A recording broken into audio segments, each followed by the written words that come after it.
Bismillahirrahmanirrahim. Assalamualaikum warahmatullahi wabarakatuh. Alhamdulillahi wa kafa, wassalatu wassalamu ala rasulihil mustafa wa ala alihi wa sahbihi ahli sidqi wal wafa. Amma ba'du.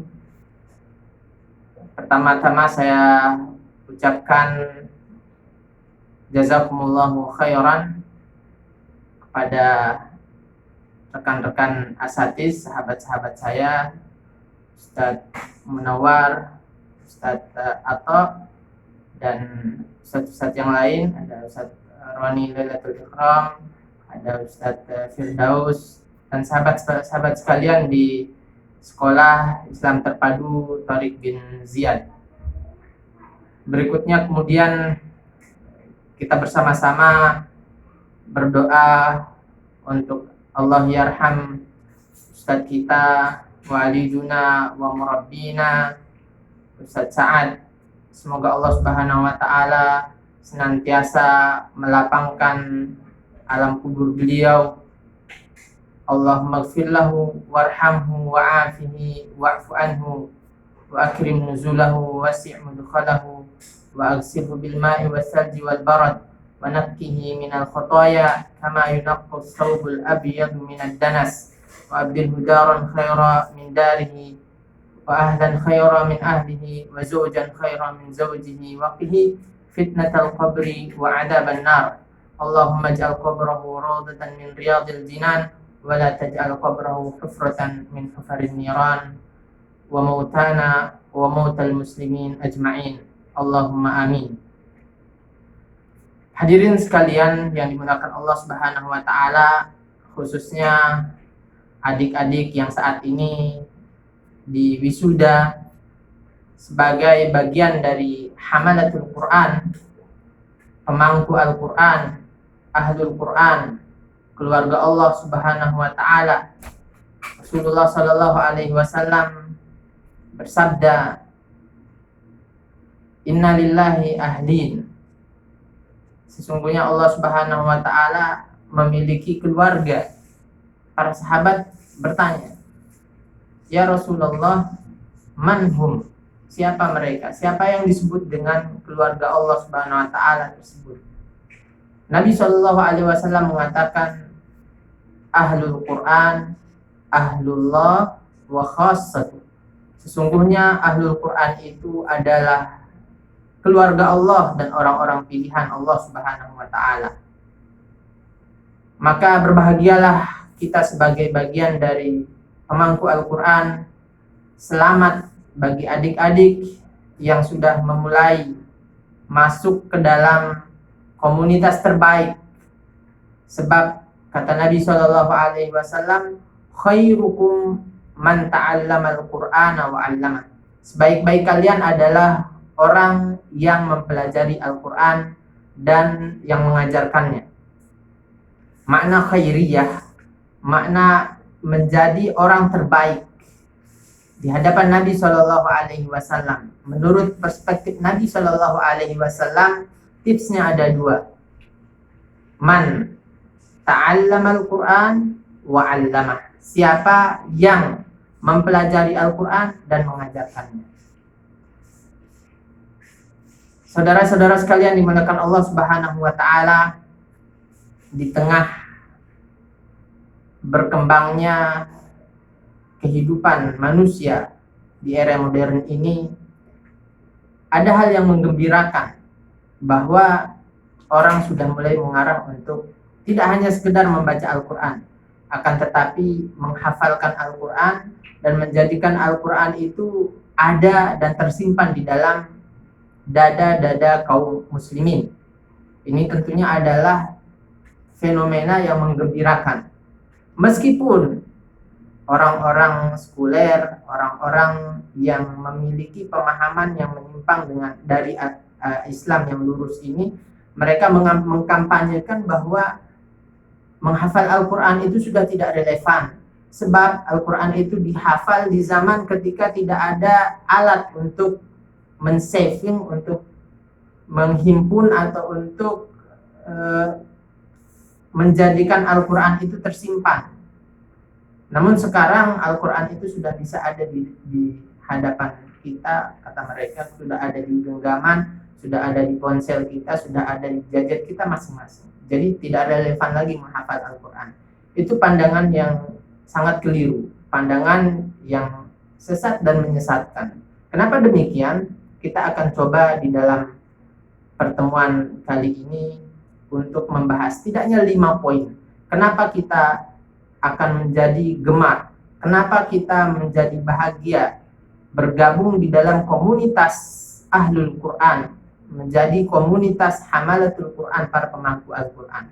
Yang pertama, bahwa menjadi hafizul Quran, menjadi Hamalatul Quran adalah syarafun min indillah, atau syarafun indallah, adalah kebanggaan dan rasa mulia di sisi Allah Subhanahu wa taala.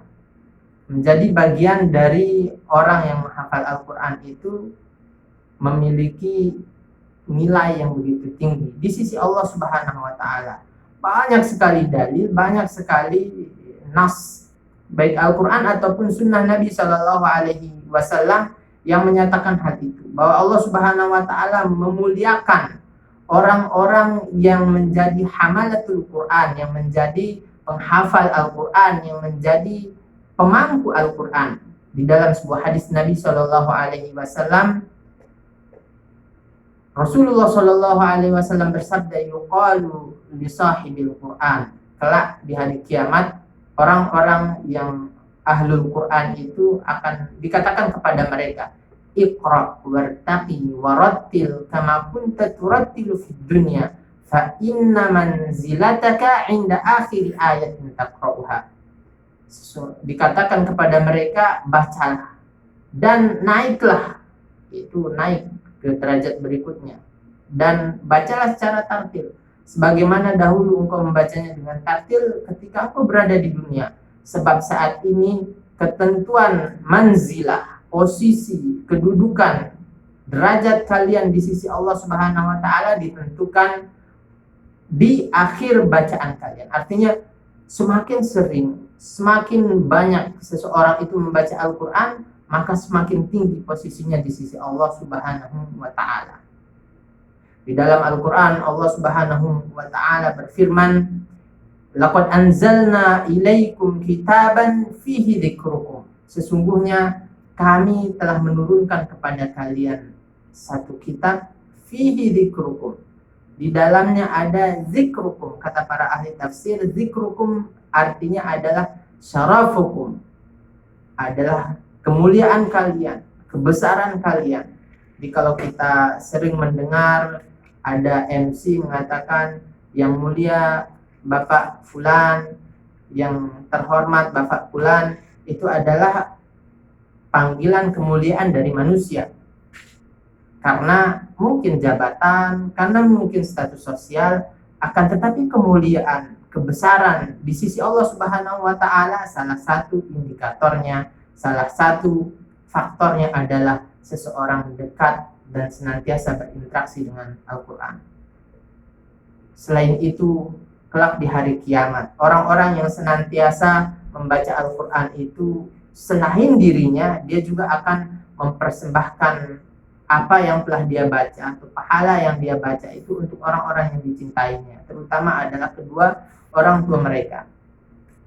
Man qara al-Quran wa amila bihi, siapa yang membaca Al-Quran, kata Nabi Shallallahu Alaihi Wasallam, dan mengamalkan isi Al-Quran itu, ulbisa walidahu tajan yaumal qiyamah daw'uhu daw'u ahsan min daw'is syams. Maka kedua orang tuanya akan dipakaikan mahkota, yang mana mahkota itu cahayanya lebih terang dari cahaya mentari.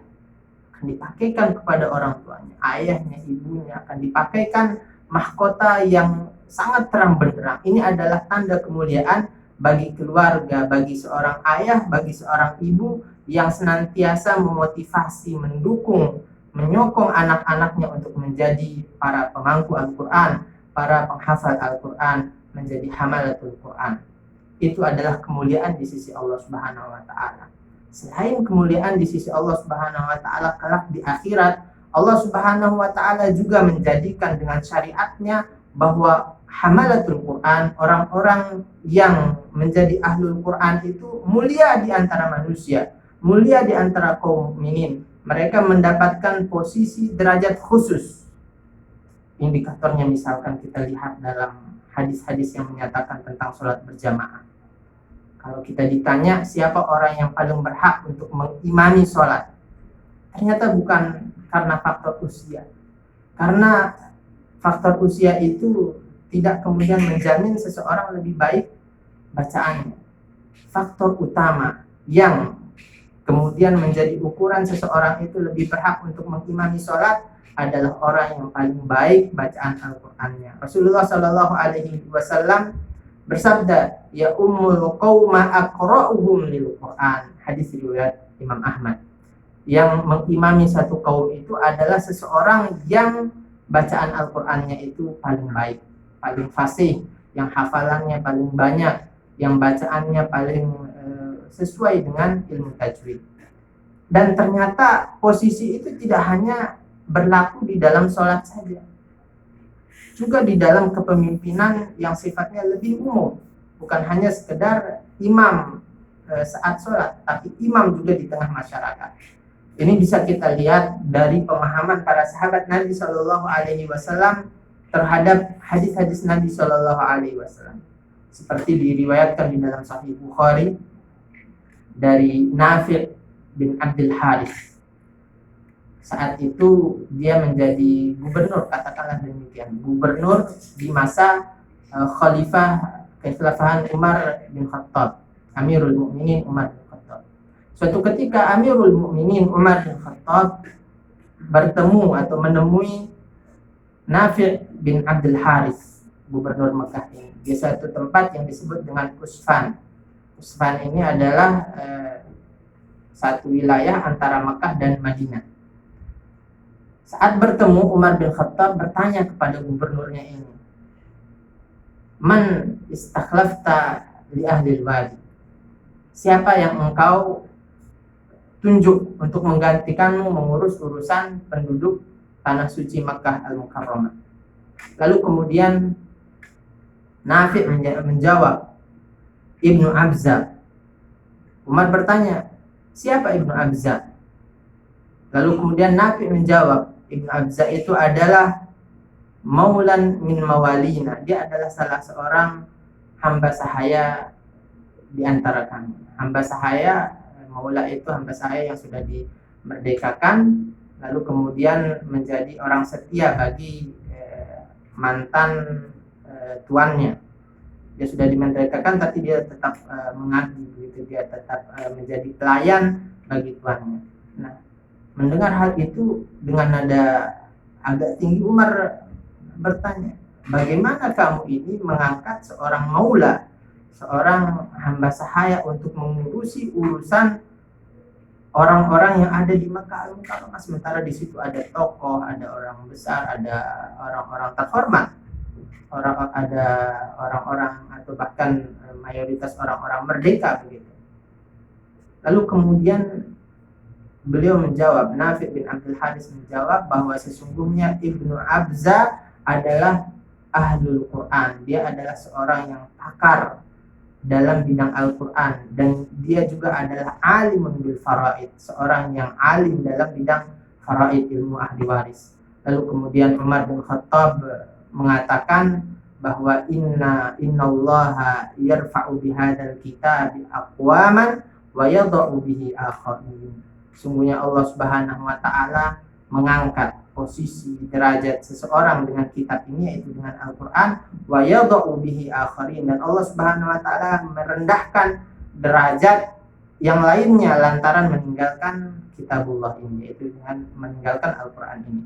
Artinya bahwa Umar menyepakati bahwa sekalipun dia adalah seorang hamba sahaya, seorang budak, tak mengapa dia mengurusi urusan satu kaum dengan syarat dia adalah seorang yang ahli Quran, dengan syarat dia adalah seorang yang mengerti tentang kitabullah dan menjadi orang yang senantiasa mengamalkan apa yang ada di dalam Al-Quran dan sunnah Nabi Shallallahu Alaihi Wasallam.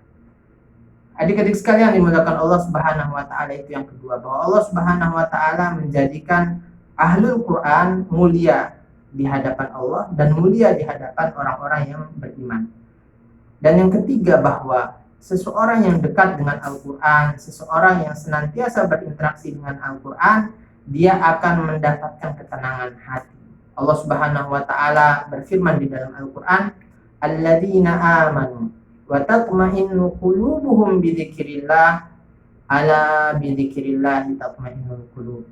Orang-orang yang beriman dan hati mereka tentram dengan mengingat Allah Subhanahu Wa Taala. Sungguh hanya dengan mengingat Allah Subhanahu Wa Taala hati akan menjadi tentram. Dengan berzikir seseorang akan mendapatkan ketentraman hati, ketenangan jiwa, kemantapan batin. Para ulama kemudian memberikan penafsiran. Salah satunya misalkan kita ambil perkataan dari Imam An-Nawawi. Imam An-Nawawi dalam Al-Azkar mengatakan bahwa i'lam anna tilawatal Qur'an min afdalil azkar wal matlubu qira'atu bitadabbur. Sungguhnya membaca Al-Quran adalah sebaik-baik zikir. Jadi, kalau tadi dikatakan dalam ayat itu bahwa zikrullah itu adalah instrumen untuk menghadirkan ketenangan di dalam jiwa, maka sebaik-baik zikir adalah tilawatul Quran. Maka menghafal Al-Quran adalah cara yang paling efektif untuk memperbanyak berinteraksi dengan Al-Quran. Sebab hafizul Quran, orang-orang yang menghafal Al-Quran akan senantiasa meluangkan waktunya untuk menghafal, memurojaah, memungkinkan hafalannya, setoran dan lain sebagainya. Nah, jadi orang-orang yang senantiasa dekat dengan Al-Quran, jiwanya akan tenang, hatinya akan tentram, dia akan mendapatkan kestabilan jiwa sehingga dia produktif di dalam aktivitas-aktivitas kesehariannya. Adik-adik sekalian dimuliakan Allah Subhanahu Wa Taala, orang-orang yang tidak memiliki ketenangan jiwa, orang-orang yang tidak memiliki pegangan untuk menghadirkan ketentraman hati, dia akan sangat mudah ketika dirundung masalah berat untuk memutuskan mengakhiri hidupnya. Masyarakat Barat yang jauh dari keimanan, atau orang-orang di Jepang misalkan, sekalipun mereka dikenal sebagai orang-orang yang cerdas secara intelektual, orang-orang di Eropa, orang-orang di Amerika, kita melihat angka kematian yang disebabkan oleh faktor bunuh diri itu begitu tinggi. Di Amerika tercatat tahun 2017 saja ada setidaknya 47.000 kasus bunuh diri. Ada satu jembatan di San Francisco, jembatan yang warnanya merah, sering kita saksikan di film-film itu namanya Golden Gate. Itu adalah tempat yang paling disukai oleh orang-orang untuk mengakhiri hidup mereka. Orang-orang yang frustasi, orang-orang yang jiwanya kering, kerontang, kosong, jauh dari Al-Quran, tidak mengenal Tuhan. Mereka melampiaskan apa yang menjadi masalah mereka itu dengan mengakhiri hidup. Begitu pula di Jepang, ada satu hutan yang khusus untuk orang mengakhiri hidupnya. Itulah kehidupan orang-orang yang jauh dari petunjuk Allah Subhanahu Wa Taala. Tapi orang yang beriman, orang yang dekat dengan Al-Quran, maka hatinya akan stabil, jiwanya akan tentram. Jarang atau mungkin kita tidak menemukan ada orang-orang yang memiliki masalah lalu kemudian masalahnya diselesaikan dengan mengakhiri hidupnya berasal dari orang-orang yang dekat dengan Al-Quran. Sebab Al-Quran akan menghadirkan ketenangan jiwa, menjadikan seseorang stabil. Maka berbahagialah Anda sebagai ahlul Quran, karena Allah Subhanahu Wa Taala dengan interaksi Anda bersama Al-Quran itu akan menghujamkan cahaya di dalam hati-hati Anda. Itu yang ketiga. Yang keempat, bahwa sesungguhnya menghafal Al-Quran adalah cara seseorang untuk meningkatkan kecerdasan kognitifnya. Kalau kita melihat teori-teori pendidikan, kita akan menemukan bahwa pendidikan itu setidaknya unsurnya 3, kognitif, afektif, psikomotorik, atau ada lagi yang menyebutkan aspek konatif. Kecerdasan intelektual atau kecerdasan kognitif ini dapat dipengaruhi oleh interaksi seseorang dengan Al-Quran. Banyak penelitian yang membuktikan hal itu, bahwa santri-santri atau siswa-siswa, mahasiswa-mahasiswa yang menghafal Al-Quran, yang menyelesaikan hafalan Al-Qurannya dengan baik, sering memungkinkan atau sering memurojaah hafalan Al-Qurannya, tingkat intelektualitasnya itu lebih tinggi dibandingkan dengan siswa atau mahasiswa yang tidak menghafal Al-Quran. Jadi seseorang itu akan terlatih otaknya, terlatih memorinya, karena dia senantiasa menggunakannya, melatihnya dengan hafalan-hafalan Al-Quran itu. Setidaknya ada 5 hal yang bisa merasionalisasi bahwa kecerdasan kognitif itu meningkat dengan hafalan Al-Quran. Yang pertama, bahwa hifdzul Quran nurullah yakdhifuhu fi qalbil abd, bahwa hafalan Al-Quran itu adalah cahaya Allah Subhanahu wa Ta'ala yang Allah Subhanahu wa Ta'ala hujamkan di hati-hati orang yang menghafal Al-Quran. Jadi ketika cahaya Allah itu sudah masuk ke dalam hati kita, itu akan menerangi sanubari kita, menerangi akal kita, sehingga dia menjadi cemerlang, sehingga dia mampu dengan mudah untuk menyerap ilmu apapun, yaitu ilmu-ilmu yang bermanfaat. Yang kedua, menghafal Al-Quran adalah wasilatut tadabbur wa tafakkur wa ta'ammul.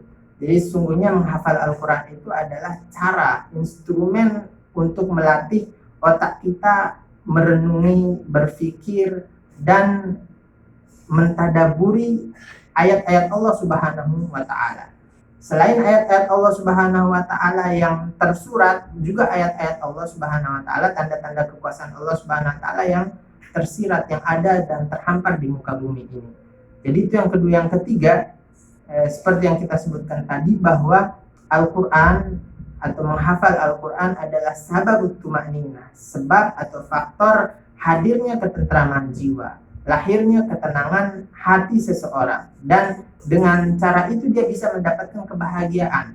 Nah, tentunya hadirnya kebahagiaan dalam diri seseorang, hadirnya ketentraman jiwa itu akan memudahkan seseorang untuk memainkan akal pikirannya, untuk memfungsikan akal pikirannya dalam menyerap ilmu.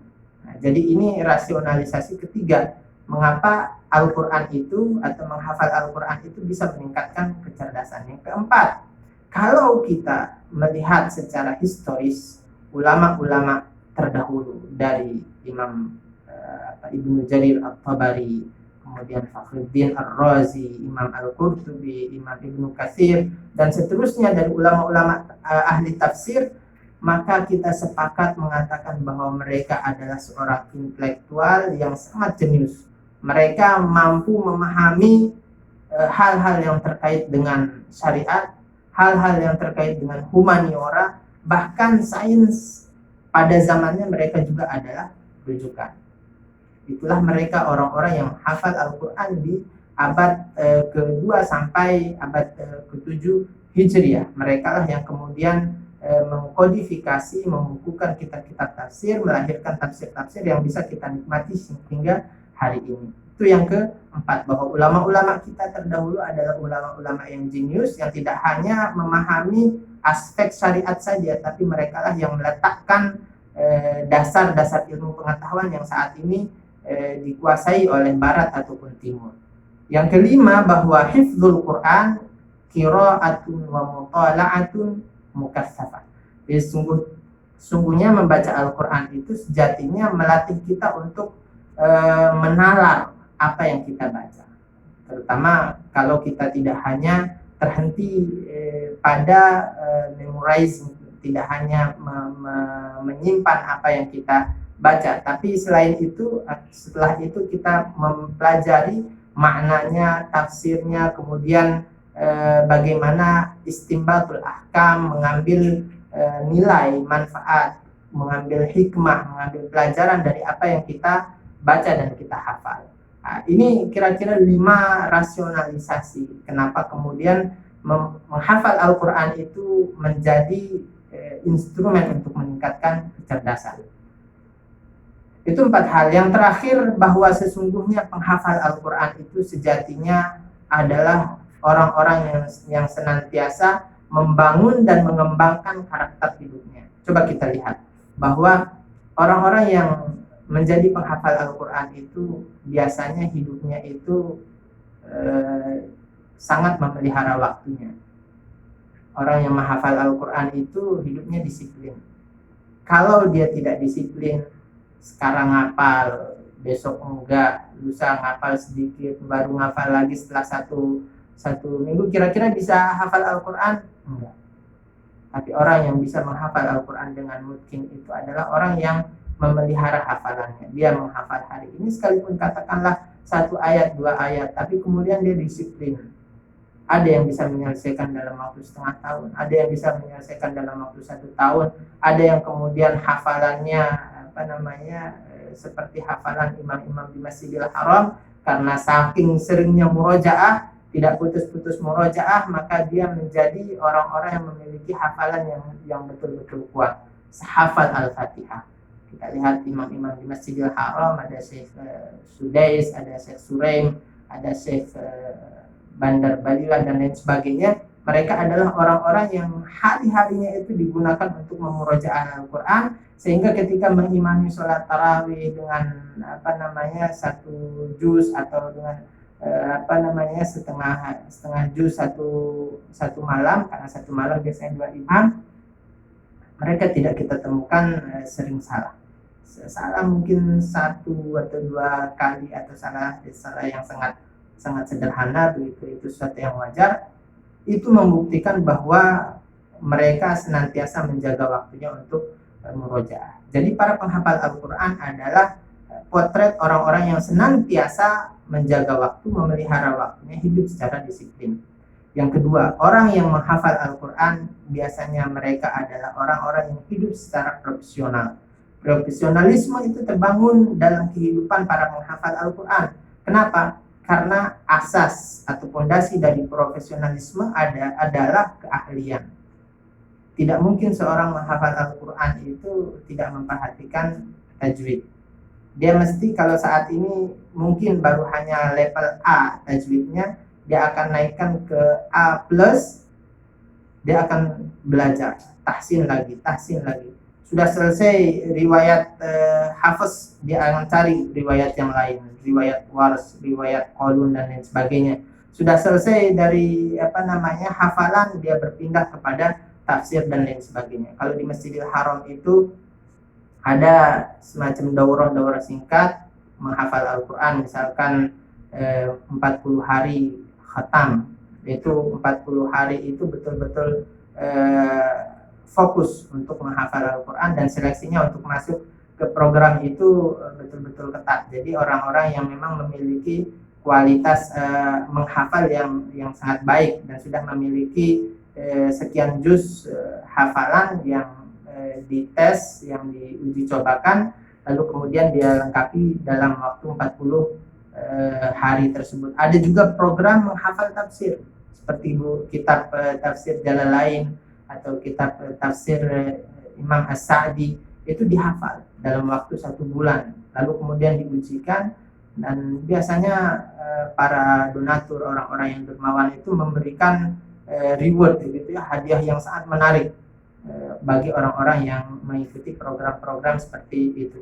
Jadi orang-orang yang menghafal Al-Quran, mereka memiliki kehidupan yang profesional, mereka memiliki profesionalisme yang baik. Lalu kemudian kita melihat orang-orang yang menghafal Al-Quran biasanya hidupnya itu senantiasa hidup yang bersih. Karena membaca Al-Quran terlepas dari ikhtilaf para fuqaha, tapi yang terbaik adalah membaca Al-Quran mesti disertai dengan wudu. Karena Al-Quran itu adalah sesuatu yang mulia dari Allah Subhanahu wa Ta'ala. Maka kita berinteraksi dengan sesuatu yang mulia, hendaklah dengan sesuatu yang baik, yang suci, yang bersih. yaitu kita gunakan wudhu. Kita berwudhu lalu kemudian membaca Al-Quran. Setiap kali wudhu kita batal, kita berupaya untuk berwudhu karena kita dalam proses menghafal atau memurojaah. Itu kemudian melatih seorang ahlul Quran untuk senantiasa hidup bersih, hidup di dalam kesucian. Orang yang terlatih hidup dalam kesucian, dia akan terjaga fisiknya untuk bersih, dan terjaga hatinya, jiwanya untuk senantiasa bersih jiwanya dari sifat bohong, dusta, ingkar, menipu, khianat, bersih lisannya dari ucapan-ucapan yang kotor, menghina, merendahkan orang lain, bersih sikapnya dari tindakan-tindakan yang menghadirkan hoax, menghadirkan desas-desus, opini palsu dan lain sebagainya. Itulah ahlul Quran. Sehingga dengan 5 hal ini, yang pertama tadi kemuliaan dari Allah Subhanahu wa taala, kemuliaan di sisi orang-orang yang beriman, kemuliaan di sisi manusia, lalu kemudian Al-Quran itu menghadirkan ketentraman jiwa, Al-Quran itu meningkatkan kecerdasan kognitif, dan dengan menghafal Al-Quran itu seseorang meningkatkan karakternya, kepribadiannya menjadi kepribadian yang hebat. Dengan modal seperti itu, insya Allah para ahlul Quran, orang-orang yang menjadi hamalatul Quran akan hidup di bawah naungan Al-Quran, meraih kesuksesan di dunia dan di akhirat. Ini yang bisa saya sampaikan pada pertemuan hari ini. Mudah-mudahan bermanfaat bagi diri saya dan untuk kita semua. Semoga Allah Subhanahu wa taala senantiasa mengumpulkan kita bersama ahlul Quran di dunia dan di surga Allah Subhanahu wa taala kelak. Aqulu qouli hadza wa astaghfirullah li wa lakum wa lisairil muslimin. Subhanakallahumma wa bihamdika asyhadu an la ilaha illa anta astaghfiruka wa atubu ilaik. Wassalamualaikum warahmatullahi wabarakatuh.